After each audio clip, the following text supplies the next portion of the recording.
Hello, my name is Mary, and I'm currently involved in a collaborative effort with my husband Samuel at his family owned business, The Enterprise, run by my father in law, Liam. It's a cozy, welcoming company with a small team of about 6 people.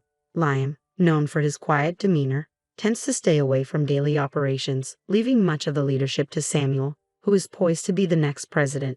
His commitment shines through as he engages with clients and drives new projects, demonstrating his dedication to the company's growth. During major initiatives, all employees come together, creating a dynamic and passionate work environment. I've been part of this vibrant setting for 8 years since marrying into the family. However, my mother-in-law Amanda seems to have reservations about my involvement. Just recently, when I returned home early to prepare dinner while Samuel stayed late at the office, Amanda confronted me with harsh words. "How long do you plan on clinging to our family business?" she questioned, her tone heavy with reproach. Since her retirement, it seems Amanda has shifted her focus from enjoying her newfound free time to critiquing my choices. In response, I remained composed and asked, "What do you mean by clinging?" Amanda interrupted, implying that my marriage to Samuel was more out of necessity, suggesting I was exploiting the opportunity to work at their company. This wasn't the first time I faced such accusations. It was becoming a frequent occurrence. When I married Samuel, I chose to leave my previous job to join his family business. A personal decision, not a result of unemployment, as Amanda seemed to believe. "Mom, it's not that I couldn't work elsewhere. I chose to be here," I explained, but her dismissive response revealed a clear misunderstanding of my motives. The tensions with my mother-in-law didn't end with words. Despite her promises to manage the household after retiring, she rarely contributed, leaving Liam to seek her help with chores.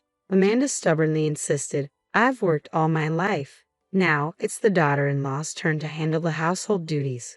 As a result, the responsibility often fell to me for dinner preparations and cleanup. One afternoon, I gathered my courage to address a lingering issue. "Amanda," I began hesitantly, "I've noticed the dishes often stay unwashed in the sink. It would help if you could tidy up after your meals." Unfortunately, my cautious approach ignited a fiery reaction. She lashed out, accusing me of overstepping my boundaries and questioning my right as a daughter-in-law to impose rules in her home. Caught in this draining exchange, I became acutely aware of the time slipping away. If I didn't start dinner soon, our meal would be significantly delayed. Despite my growing frustration, I managed to remain calm. "Mom, let's continue this conversation later," I suggested, hoping to ease the tension and shift my focus back to dinner preparations. Seemingly cooled by my proposal, Amanda retreated to the living room, leaving me alone with my thoughts amidst the clatter of kitchen utensils. Both Liam and Samuel were no strangers to Amanda's abrasive treatment. They often tried to intervene when they witnessed it. However, their attempts seemed to have little impact. Each time they addressed the issue, their expressions reflected deep concern and frustration, demonstrating their earnest desire to foster harmony within our family dynamic. Ironically, when they admonished Amanda, it only redirected her anger toward me, intensifying her hostility. Though I had never endured physical violence, the emotional weight of Amanda's words was profound. Liam and Samuel's support was my refuge, helping me withstand her biting remarks. That support was tested one particularly challenging morning. After cleaning up from breakfast and preparing to leave for work, Amanda suddenly exclaimed, "Oh my, what a mess! A trash heap here." Without warning, she doused my handbag with a bucket of water. I stood frozen, a mix of shock and anger leaving me speechless. "What are you doing, Amanda?" I finally managed to say, my voice trembling with disbelief. Her response was dismissively flippant, reminiscent of a mischievous child. "Oh, was that your stuff? I thought it was just a big piece of trash." Her casual dismissal only fueled my fury. "Even if you thought it was trash, who pours water on it?" I protested, struggling to understand her callous disregard. In the morning light flooding the living room, I found myself facing Amanda, her expression icy and determined, as if she had resolved to take drastic action. "What kind of reasoning is that? Now the carpet is soaked, and what about the vacuum cleaner?" My words tumbled out, laced with confusion and frustration as I hurriedly removed my waterlogged items from my bag. Important work documents were laid out on the table to dry. Amanda looked back at me with chilling nonchalance, her face revealing neither remorse nor concern for the chaos she had caused. "You don't need to go to work anymore," she stated flatly. I was utterly baffled by her declaration. "Excuse me." My reply was heavy with disbelief. Her next words felt like a sharp stab to my heart. "You've been clinging to this house for 8 years, but today I can finally get rid of you." Her voice was filled with a venom and resolve I had never witnessed before. My mind spun as sorrow swelled within me. "Getting rid of me?" I echoed, disbelief coloring my tone. She made me feel like a complete outsider in this family. "My daughter is joining the company, so we need you to leave. Today's your last day. All you have to do is bow your head to your father-in-law and Samuel and apologize for all the trouble you've caused." Her mocking laughter felt like salt in my wounds. She was leveraging my position at work to oust me. I had poured years into that job, building both respect and cherished memories. And now, I stood shocked and heartbroken. I struggled to comprehend the harshness of her decree. I had devoted myself to this family, yet it felt as though my sacrifices were meaningless to her. "Are you sure about this? Wasn't Emma working in a clothing store in Philadelphia?" I questioned, my voice tinged with confusion and concern. My role was more than just a paycheck. It was my path to personal fulfillment. Emma, my sister-in-law, had grown weary of city life and its impersonal interactions. She told me she was tired of dealing with the coldness of Philadelphia, so I had offered her a job once she returned home. But Amanda's explanation left little room for argument. "Amanda," I said, but her words struck like a harsh winter gust. "She's agreed to come back immediately, and now that she is, I want you out of this house." Her declaration was staggering, almost impossible to absorb.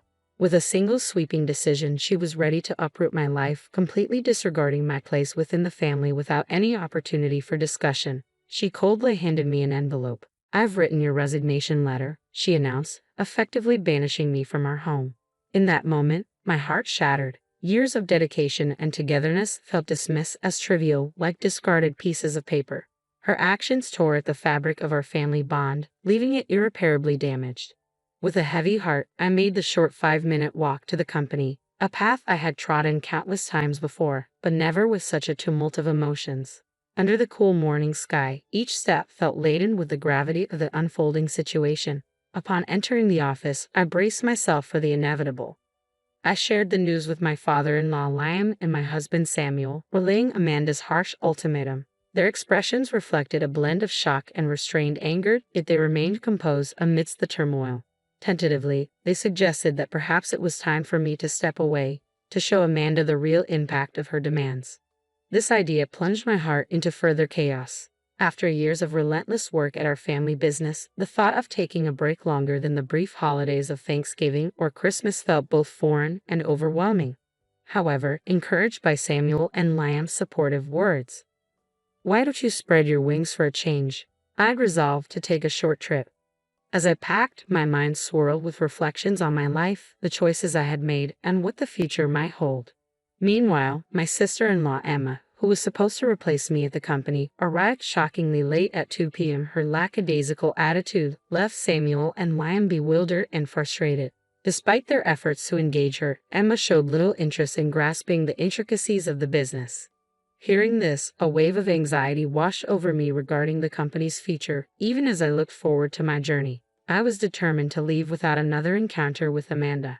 As the train pulled away, I quickly set off, gazing out at the shifting landscape. It was a moment to reflect on my past and present. This journey offered not just physical distance, but a chance to breathe and consider the path ahead.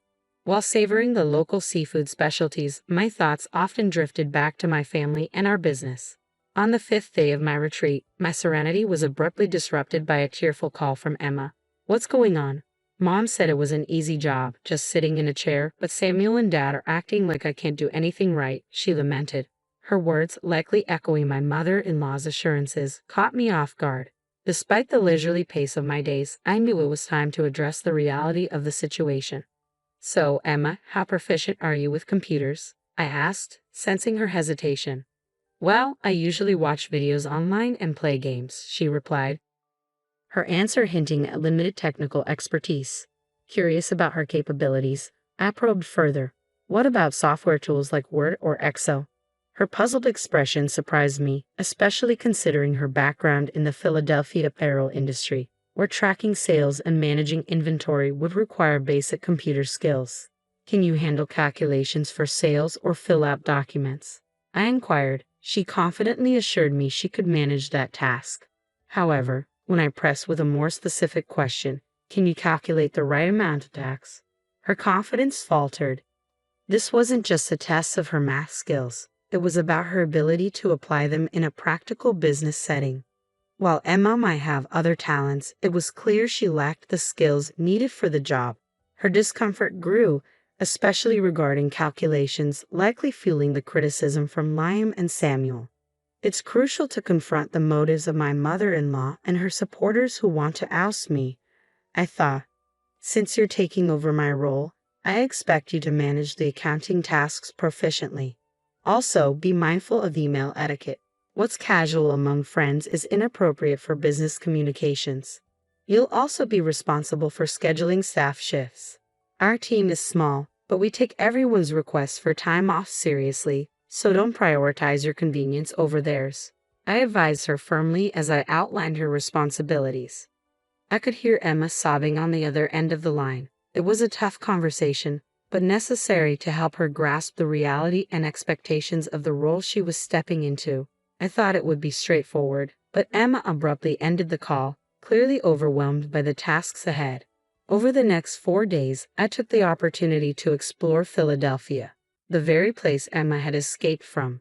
Surprisingly, I found the locals warmer than I had expected, a stark contrast to the cold-hearted nature of my mother-in-law Amanda and Emma, who seemed intent on pushing me out. A week after leaving my job, I returned to my in-laws' house. As soon as I arrived, Amanda confronted me, her face flushed with fury. "How dare you make my daughter cry? You won't get away with this," she yelled, her eyes blazing with anger and confusion. Before she could reach me, Samuel and Liam intervened, trying to calm her down, although her anger showed no signs of easing. "Emma is upset because she got scolded for trying to boss around her employees without knowing how to do it properly. It's not Mary's fault.